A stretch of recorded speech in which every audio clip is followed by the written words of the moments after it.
Айсұлудың өмір жолы жап-жақсы басталған еді. Мектепте оқушылардың алды болды. Оқуда озат, ән-күйден 5, тәртібінде мін жоқ. 15-16-ға келгенде бәдені айқындалып, сыланып шыға келді. Кеш батса болғаны, мұның үйінің маңайы ысқырған боз балаға толып кетеді.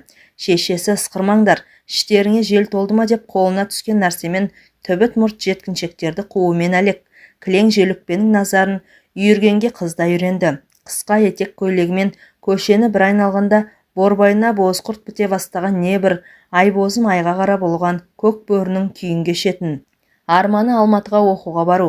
Аттестатын алып енді пойызға шыққалы отырғанда әкесі кенеттен көз жұмды. Келер жылы шалының жылын берген жазда шешесі де ауырмай сыздамай ұршығын еріп отырған күйі үзіліп кете барды. Бірінен кейін бір соққы жас қызды есеңгіретіп тастады. Бірге оқыған Асқарды іштей ұнататын. Ол мұндай аруға қолым қайдан жетеді деп жүрексінді ме, Айсұлуға деген іңкәрлігін білдіре алмады. Көрші үйдегі Самат ештеңе деп емеурін танытпаса да, әкесі мен шешесінің қаза үстінде қалбалақтап қасында болды. Келген меймандарға шай қойды. Етті де жіліктеп табаққа салудың жайын жақсы біледі. Айсұлу шақырса болды, бар жұмысын ысырып тастап, осы үйден табылады. Шыққыр көзі қайдан көріп қалғанын, кешқұрым ала сиырдың бұзауын айдап келе жатып клубтың алдындағы ағаш орындыққа Асқардың бір қызбен сүйісіп отырғанын көрді. Жүрегі быт-шыт, долдана жылап үйіне жетті. Бұзауды енесінің бауырына жіберді де тамақ ішпестен жатып қалды. Содан кешке дейін жатты. Жастығы жасқа шыланды. Төбеге қарап, бір нүктеге қадалып сүлесоқ кейіпте іштей арпалысты. Сықыр етіп сыртқы есік ашылғандай болды. Кім бар ей? Саматтың даусы. Айсұлудың бөлмесінде сылдырмақ перде тұтулы тұратын. Соны сылдырлатып Самат ішке енді. Жарты жақпақ болып, оң жақ қабырғадағы түймені түртпектей бастап еді. Айсұлу ақырын ғана жақпай-ақ қой деді. Самат состиып тұрып қалды. Бер жақындашы. Самат қара көлеңкеде қыздың үні шыққан жаққа қарай елпеңдей бергенде сүрініп кетіп, төсекке етбетімен құлады. Орнынан тұрмаққа басын көтермекке талпына берген жігіттің қолына қыз жармаса кеткен. Сен мен аласың ба? Мен сені. Саматтың одан ары сөйлеуге шамасын келтірмей Айсұлу жігітті құшағына тартты. Көзінен, мұрнынан, ерінен аймалап сүйе бастады. Өзі төртбақ келген жастайынан қарулы Самат армандап жүрген аруды ойда жоқта құшағынан табылғасын жемтігіне шүйіліккен бүркіт құсап аш көздене ұмтылған. Бір күнде тағдырын өзгертті. Бір түнде өмірін өзгертті. Біреуге қарап біреудің тағдыры өзгере ме? Бейімбет Майлиннің Шығаның белгісі атты әңгімесінде әуре боп неге бітті ажар көрік деген өлең жолдары бар ғой. Құдды сол тәрізді Алла тағалада Айсұлуға айрықша ажар көрік сыйлаған еді. Нағыз ай қабақ алтын кірпік қызыл ерінің өзі. Үлбіреген ақ жүзі ағынан, қарасы көп көзі қыр мұрнымен, белуарына түсетін қолаң шашы бара жатқанның балтасын, келе жатқанның кетпенін алып қалуға жарайтын. Айсұлу Саматқа тұрмысқа шығып кетіпті деген хабарды естіген күннен бастап Асқар араққа салынды. Ауылдағы кешкі отырыс той томалаққа барып жүріп, Самат та ахаңды сілтейтін болды. Қызғаныштан Айсұлудың бетіне әлдебіреу сәл қарап қалса болды, Самат шиыршық атып шыға келеді. Көзі ақиланып, 200 грамдық қырлы стақанға толтыра қойылған арақты аранына жөнелтеді. Содан ұлан айғай, бақпырт төбелес басталады. Отырыстың шырқы бұзылады. Біртіндеп Айсұлу ондай жерге бармайтында болды. Бойына піна біткелі келіншек өзгеше ермек тапты. Магнитофоннан әдемі музыка тыңдайды. Көркем кітаптардың бірінен соң бірін тауып тастайды. Әсіресе өлең оқығанды жақсы көреді. Бұрынғыдай той томалақ отырыстарға бармаған соң Саматтың да шаруасы оңала бастады. Совхозға келген су жаңа водовоз астында. Ферма меңгерушісімен бірге малшыларды аралауға кетеді. Жүргенге жүрге мілінет дегендей, кейде барған жерінен бір қойдың етін, сиырдың бір жілігін ала келеді. Келіншегінің аяғы ауырлағанына іштей қуанып жүрсе керек. Бір күні ауданға барып әдемі коляска сатып әкелді. Қоя тұрмадың ба? Ырымға жаман деп шешем айтушы еді. Ырым-пырымыңды білмеймін. Осыдан ұл тусаң атын Ахат қоямын. Ахмат Саматович болады. Совхоздың директоры болады. Өзің көлік айдайсың. Рульде жүргенде ішпей-ақ қойсаң болмай ма? Енді кішкене нетіп, нетпейтін күнің бола ма осы? Айсұлудың даусы қатайған сәттен Самат сырғақтап зыта жөнелді. Сыйлаған шығар, сүйгендіктен бе? Сөйтіп жүргенде СССР тарқап кетті. Совхозда тарады. Дүние мүлік жекешеленіп бөліске түсті. Саматтың водовозы Асқардың оң жамбасына бұйырды. Шарасыз еркектің қолынан не келеді? Ішуден басқа не? Есіктің алдындағы қоқыс тастайтын бөшкеде босап қалған шөлмектер көбейді. Қырсық бір айналдырса шыр айналдырады. Бір күні ойда жоқта үйдің маңына гүр етіп бір мәшіне келіп тоқтады. Күйеуім келген шығар деп алаңдай басып, сыртқы есікке беттеген. Келген Асқар екен, қызу. Айсұлу, мен саған өлердей ғашықпын. Асқар, үйіңе бар, көршілерден ұят болады. Ұят-мұятының әкесінің аузын ұрайын. Сүйемін деп, жақсы көремін деп айта алмадым. Енді айтамын. Мен тұрмыстамын, аяғым ауыр. Білем бәрін. Еркек таппағандай сен Саматқа неге шықтың, а? Өлтірейін бе оны? Асқар, қой деймін, елден ұят. Ойнастарыңның үстінен түстім бе? Қайдан шыққаны белгісіз, сайтандай сап етіп Самат та келе қалды. Келе Асқарға тұра ұмтылды. Нақ әкеңнің аузын, нағыз оңбаған екенсің, ұсталдың ба бәлем? Мен жай келдім, қазір кетем. Иттің баласы, қолыңда өлейін, біреудің қатынында нең бар? Екі жігіт бір-бірінің жағасына жармасып, қып-қызыл төбелес басталып кетті. Ажырата алмай Айсұлу әлек. Екеуінің де бет-аузы шыт-пыт болды. Саматтың сойдақ тісінің бірі түбінен сынып сырт етіп есік алдында жатқан қаңылтыр итаяққа түсті. Асқардың көз алды көк күмбек болып, оң қабағы жарылды. Қойыңдар, тоқтатыңдар, қалың елге масқара болдық қой деп Айсұлу жылап жіберді. Айсұлудың жылағанын көріп Асқар шегіншектеп, көлігін оталдырып үйіне қарай жылыстады. Солғын баса алмай, селкілдеп отырған Самат келіншегін соққының астына алды. Мә саған қаншық, көрсетем саған ойнас жасағанды, ішім сезіп еді. Самат, мен саған адалмын, баламыз болады. Кімнің баласы екенін ит біле ме? Көзімнің тірісінде бақырайтып қойып, ойнас жасайсың атаңа нәлет. Мә саған, көзіңе көкшігін үймелетемін. Үсті-үстіне ұрғылап жатыр. Айсұлу үшін ұстаған күйі екі бүктетіліп құлап түсті. Қатты ашудан көзіне қаны үйілген Самат жас әйелдің ішінен теуіп тастады. Көрші Егеубай ақсақалдың ескі москвичмен есінен танып қалған Айсұлуды Самат аудандық ауруханаға апарады. 3 сағат реанимация бөлімшесінің алдында көзінен жас сорғалап күтсе керек. Көк қалатының түймесін ағытып, реанимациядан шыққан дәрігер сұсты жүзбен, оқты көзбен Саматқа қарады. Сіздің әйеліңіз бе? Дәрігер жағдайды қалай, тірі ме? Бала ше? Баланың өмірін сақтай алмай қалдық. Анасының жағдайы ауыр. Жаны аман қалса болды. Құдай берсе бала болар. Өкінішке қарай әйеліңіз енді бала көтере алмайды. Самат құлағы шыңылдап, көз қарауытып, тынысы бітеліп, төбесінен әлдебіреу қос қолда бұрғандай есеңгіреп отырып қалды. Сіз неткен сұлусыз, айдай сұлу Айсұлу, жан дүниесі Байсұлу, осыған дейін ауылда көрінбей жүрген Қайсұлу, үстіне ала пиджак киген алқызыл галстук таққан ақын, ауданға келген құрметті мимам рюмкаға мемілдете қойған коньякты тік тұрып тартып жіберді. Тіспасарға үстелдің үстінен бірдеңе іздеп еді, әбден кісі күтіп әккі болып қалған-ау. Аудан басшысының орынбасары шанышқыға бір түйір қазы мен қиярды қоса түйреп, мәртебелі мейманның аузына тоса қойды.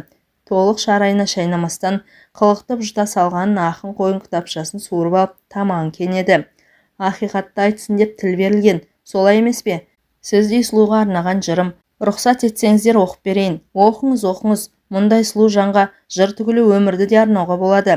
Зәмәкім зуылдатып жатыр. Так, оқиын. Осындай әдемі қыздарға өлең арнамасам несіне ақын болып жүрмін. Жанарың жауһар, жүзің гауһар жарығым. Ақ дидардан тектілікті таныдым. Періштедей өлбірейді ақ жүзің. Сенсіз мынау өмірімнің бәрі мұң. Қалай, керемет емес пе? Сізге поэма арнағым келеді. Тек алдыңыздағы рюмкеден сәл-пәл алып отырыңызшы. Ішпейтін едім. Адам ішейін деп ішеме. Осындай мөлдіреген қазақ қыздарын көргенде не только арақ, у да ішуге болады. Айсұлу, аздап алшы. Бір құрттағаннан кісі құрттап кетпейді. Орынбасар әкім де қыстай түсті. Алмасаңыз ренжимін. Сіз үшін неге болса да даярмын, алып қойыңызшы. Ақын да өлердегі сөзін айтып жатыр. Екі адам екі жақтан қиылған соң онсыз да қам көңіл жүрген келіншек кісі көңілі қалмасын деп аздап ұрттады. Дегені болған ақын әр тос сайын лепіріп өлең оқыды. Махаббат жырлары, жүрек қылын шерткендей, бәрі сұлу келіншекке арналғандай. Біраздан соң Айсұлудың басы айналды. Сыртқа шыққысы, үйіне қайтқысы келді. Мен қайтайын. Айсұлу, өзіңмен бір әңгіме бар. Анау бөлмеге барып сөйлесейікші. Айтарыңды айта бер. Бір ауыз ғана. Ақырын көрші бөлмеге өтті. Аудан әкімінің орынбасарын бір-екі рет сайлау кезінде клубта көргені бар.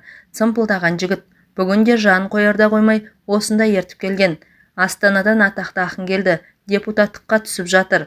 Кейін көмегі болады. Қасында болыс, шығармашылық адамы деген бөтен ғой, оларға табақ-табақ еттің қажеті жоқ. Жылы қабақ болса жетеді деп өлердегі сөзін айтқан. Самат вахтада 15 күнде бір оралады. Келгені бар болсын, бар тапқан таянғанын достарымен қосылып алып, арақ пен картаға жұмсайды. Айсұлу көптен бері сыртқа қадам аттап шықпаған. Оның үстіне бұл ақынның аты да, туындылары да жақсы таныс. Кей өлеңдерін мектепте жүргенде жатқа айтатын. Аз кем отырып қайтуға бекініп келген еді. Айналайын Айсұлу, құлдығың болайын. Мына кісі тегін адам емес, елдің адамы. Сені ұнатып қалды, қасында бол. Қазір кетемін. Екеуің сырласып, өлең тыңдап отырсаңдар. Ақынды жемеймін. Мынау $100 ал. Мен ақшаға сатылады деп тұрсың ба? Енді керек болады ғой. Қалғым келсе өзім-ақ қаламын. Айсұлу $100 ақшаны жігіттің төс қалтасына сүңгітті. Мынаны бір жеріңе тығып қой. Бәсе, ақылың көп қой. Мені ятқа қалдырма. Коньяктың буы ма әлде мына өмірден әбден запыста болған көңілін сергіткісі келді ме? Айсұлу аяқ астынан шешім қабылдады. Қайта бер, қонақ күтуді білемін. Қайта оралған Айсұлуды көрген ақынның көзі оттай жайнады. Жаным айым күнім деп еркелете бастады. Небір сұлу сөздің кестесін тоқып ақ жатыр. Еш қинаусыз, жалынып жалпаусыз бір-екі рюмканы тартып жіберді. Өмір естімеген жалынды сөздерден басы айналды. Самат байғұс мұның да бірін айтпайды ғой. Жатын бөлмеге енгенде ақын мұның алқымнан өбіп, анарын қысып аймалап сүйе бастағанда Айсұлу маған енді бәрібір деп ойлады. Қарсылық көрсеткен жоқ. Денесі оттайысып, демі бітіп, әлеуетті еркектің дегеніне жетпей қоймасында сезді. Талай сұлуды құшып, талай тотайдың төсін тегістеген ақын тән рахатына бөлеудің талай тәсілін біледі екен. Әуел екі көзден кезек-кезек сүйсе болар ма? Құлағына не бір құшыр қандырар әдемі сөздерді сыбырлай айта ма? Ерінен үзіле сүйе ме?